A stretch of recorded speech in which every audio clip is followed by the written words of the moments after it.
Assim, você trouxe uma mensagem do ponto de vista da prática muito poderosa. É verdade que no Brasil muitas vezes as pessoas passam pelo governo como plataforma, enquanto a gente vê na Europa e nos Estados Unidos, que não são o nosso modelo e não devem ser, muitas vezes o contrário. Então você tem razão. Mas esse não é o tema esse não é o principal. tema. Agora deixa eu trazer... O tema superficial é aproveitamento. Isso, mas exatamente. o tema profundo é apequenamento. Isso, tá claro. E é isso que eu não quero.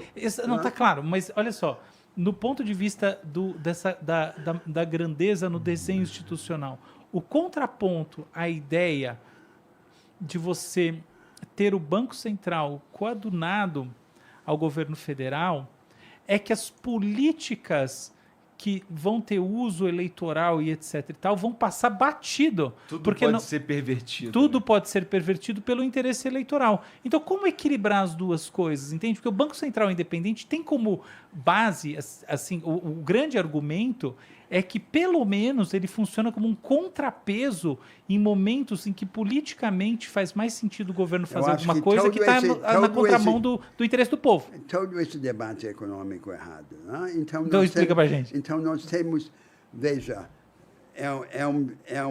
são duas posições, né? Ambas erradas. Uma posição diz, precisamos fazer o dever de casa, acertar as contas para ganhar confiança financeira.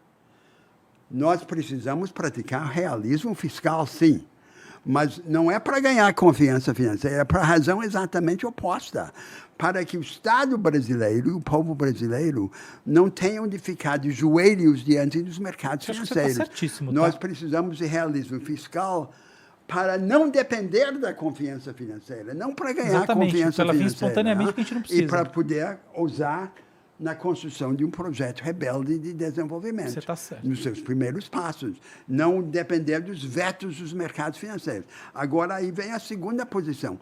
Quando os esquerdistas brasileiros perderam a fé no marxismo, que nenhum deles acredita no marxismo, que se tornou literalmente incrível, né?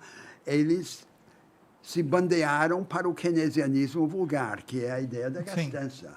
Então, vão manejar a economia de forma contracíclica pela política monetária e fiscal. Nós vimos esse episódio várias vezes. Estamos vendo de novo. Então, não é...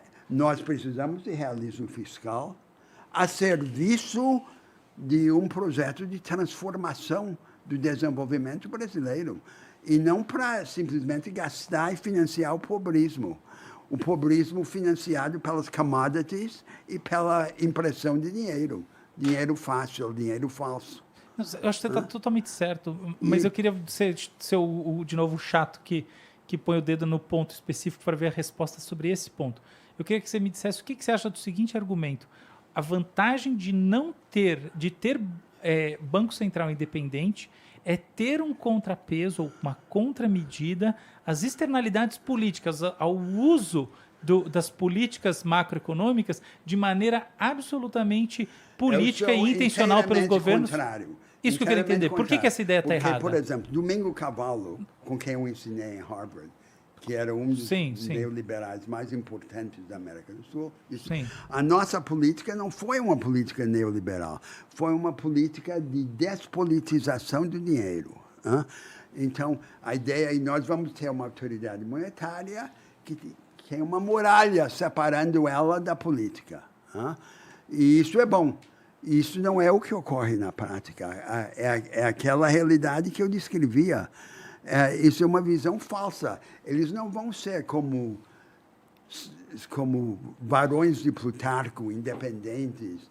Não, eles estão a serviço de interesses concretos, que são os interesses dos mercados financeiros, do rentismo financeiro, que suga a produção. E nós temos que ter um projeto que afirme a primazia dos interesses do trabalho e da produção sobre os interesses do rentismo financeiro. Teoricamente, Banco Central independente e autoridades monetárias poderiam estar a serviço desses interesses superiores. Na prática, nunca. Nunca estiveram e nunca estarão. E nós temos que evitar criar esse poderoso instrumento do rentismo financeiro. Bom, a minha percepção sobre isso tudo que a gente está discutindo é, Seria muito bom se a gente tivesse uma classe política que de fato pensasse no povo brasileiro, que aí a gente poderia aplicar tudo que é ideal. Mas como a gente não tem, a gente precisa criar... Mas não é só a classe política. Esses economistas que eu descrevia são todos bonzinhos, escoteiros. Não, mas a gente poderia se blindar deles se a gente tivesse... eles lamentam os políticos brasileiros, ficam constrangidos, mas todos riquíssimos, como banqueiros, como rentistas, eles são predadores. Eu não vou enfeitá-los, não. Eles... não confiar... Eu também não estou defendendo eles. Eu quero e não criar um instrumento poderoso para eles. Eles já estão cheios de poder e de dinheiro. Só que a gente não devia criar um instrumento poderoso para eles. É que a alternativa a não criar um instrumento poderoso para eles a alternativa não é a gastança e a irresponsabilidade para isso a gente precisa dos políticos mais... Você baixar a taxa de juros nas vésperas da eleição. Agora...